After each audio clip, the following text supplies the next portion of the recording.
안녕하십니까? 인생의 복잡한 문제들을 말씀으로 단칼에 해결해주는 김종근 목사의 쾌도 남마입니다.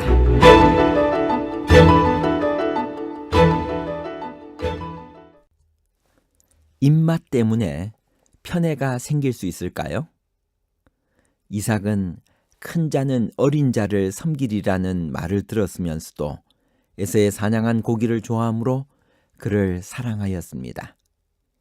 입맛 때문에 편애가 생긴 것입니다. 드디어 리브가는 이삭을 속이려는 술책을 쓰려고 결심했습니다. 우리에게는 하나님의 때를 기다리는 믿음이 필요할까요? 야곱과 리브가가 이삭을 속여받은 축복의 결과는 기쁨이었나요? 아니면 고민과 슬픔이었나요? 목적 성취와 고민과 슬픔에 관한 복잡한 문제를 하나님 말씀의 가르침으로 명쾌하게 해결해 드리겠습니다. 이삭이 에서를 편애한 이유는 무엇일까요? 이삭은 왜 이 축복 의식을 비밀리에 진행하려고 했을까요? 창세기 27장 4절. 내가 즐기는 별미를 만들어 내게로 가져와서 먹게 하여 내가 죽기 전에 내 마음껏 내게 축복하게 하라. 이삭도 나이 많아 눈이 잘 보이지 않게 되자 그도 판단력이 흐려지기 시작했습니다. 그래서 그는 큰 자는 어린 자를 섬기리라는 말을 들었으면서도 에서의 사냥한 고기를 좋아하므로 그를 사랑했습니다. 입맛 때문에 편애가 생긴 것입니다. 그는 임종이 가까워 장자의 축복을 주려 할 때도 리브가와 야곱의 반대를 알고 그 엄숙한 의식을 비밀리에 거행하고자 결심했습니다. 그래서 그는 에서에게 나의 즐기는 별미를 만들어 내게로 가져다가 먹게 하여 나로 죽기 전에 내 마음껏 내게 축복하게 하라고 했습니다. 리브가는 이삭의 목적을 알아차렸습니다. 그 여자는 그것은 하나님께서 당신의 뜻으로 나타내신 바와는 반대되는 일임을 확신하였습니다. 이삭은 하나님의 불쾌하심을 초래하는 위험과 하나님께서 부르신 자리에 그의 둘째 아들을 앉지 못하게 하는 위험에 빠져 있었습니다. 그 여자는 이삭을 설득하여 효과를 얻으려고 했지만 허사였으므로 술책을 쓰려고 결심했습니다. 리브가는 어떤 술책을 사용했나요? 야곱은 그 술책에 즉시 동조했나요? 창세기 27장 8절 9절.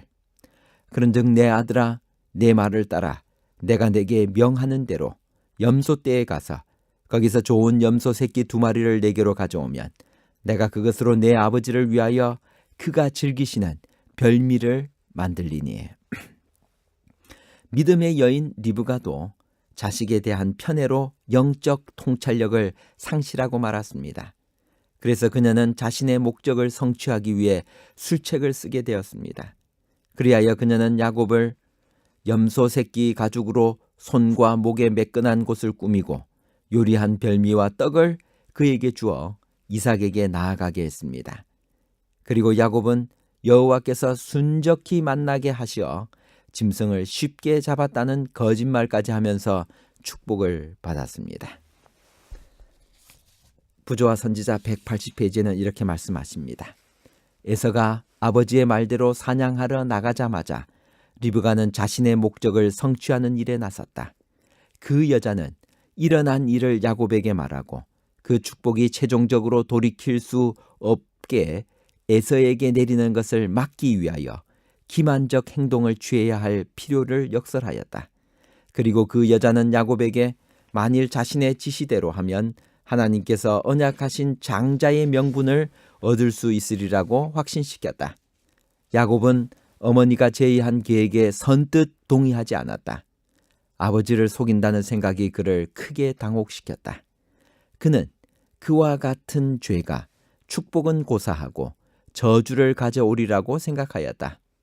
그러나 그의 망설임도 언제까지나 계속될 수 없어 그는 어머니의 제안을 수행하려고 나섰다. 직접 거짓을 행하는 것이 그의 의도는 아니었으나 일단 그가 아버지 앞에 나온 이상 물러서기에는 너무 깊이 간 것 같이 생각되어 그는 탐하던 축복을 기만적인 방법으로 얻었다. 야곱과 리브가가 이삭을 속여받은 축복의 결과는 기쁨이었나요? 아니면 고민과 슬픔이었나요? 창세기 27장 12절에서 13절에 있는 말씀입니다. 아버지께서 나를 만지실진대 내가 아버지께 속이는 자로 배울지라 복은 고사하고 저주를 받을까 하나이다. 어미가 그에게 이르되 내 아들아 너의 저주는 내게로 돌리리니 내 말만 쫓고 가서 가져오라. 우리는 우리의 모든 문제를 하나님께 맡기고 하나님의 때를 기다리는 믿음이 필요합니다.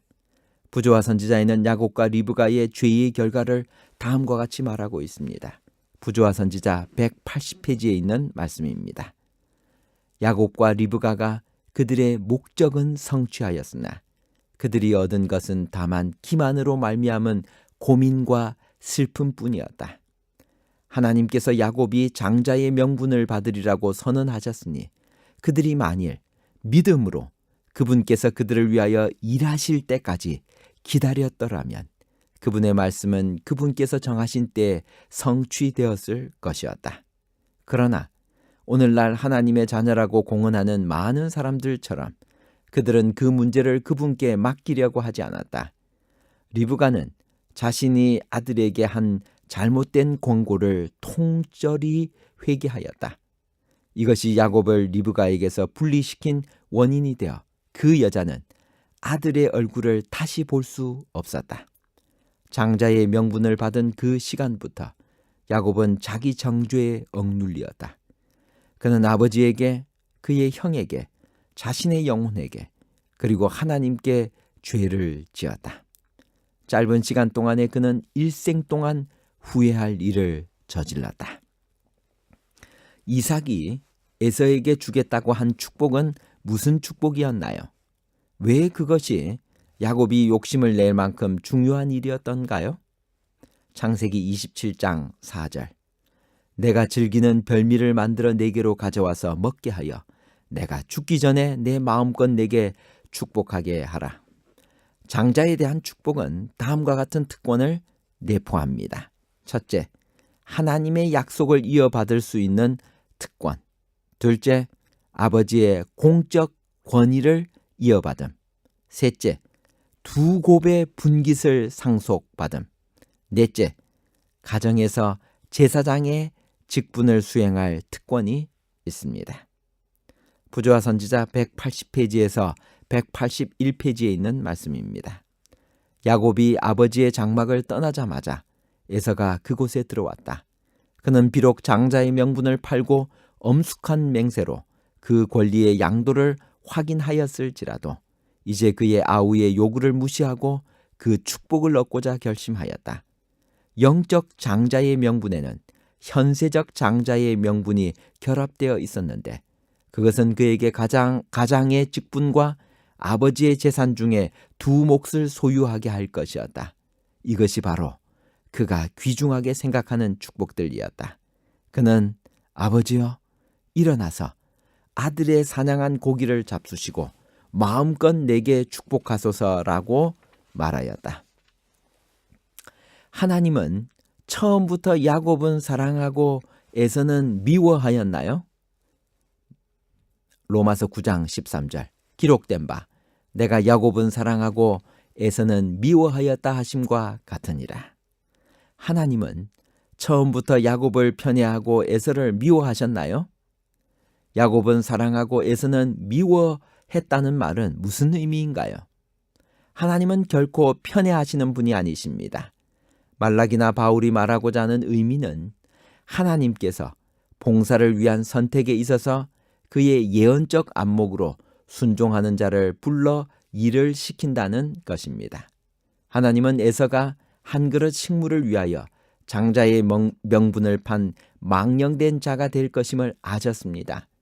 그러나 하나님께서 에서와 그의 족속을 심정적으로 미워하여 구원에 이르지 못하게 하지 않으셨습니다. 왜냐하면 아모스와 오바다는 에서와 그의 족속이 말세의 구원의 대상이 될 것임을 분명히 선언하고 있기 때문입니다. 그러므로 여기 하나님이 야곱을 사랑하고 에서를 미워했다는 말은 하나님께서 더 중요한 일, 즉 구속의 사역을 에서에게 맡기지 않고 야곱에게 맡겼다는 그런 의미입니다. 하나님은 에서를 문자 그대로 미워하신 것이 아니라 그의 품성을 내다보시고 그에게 더 중요한 일을 맡기지 아니하신 것입니다.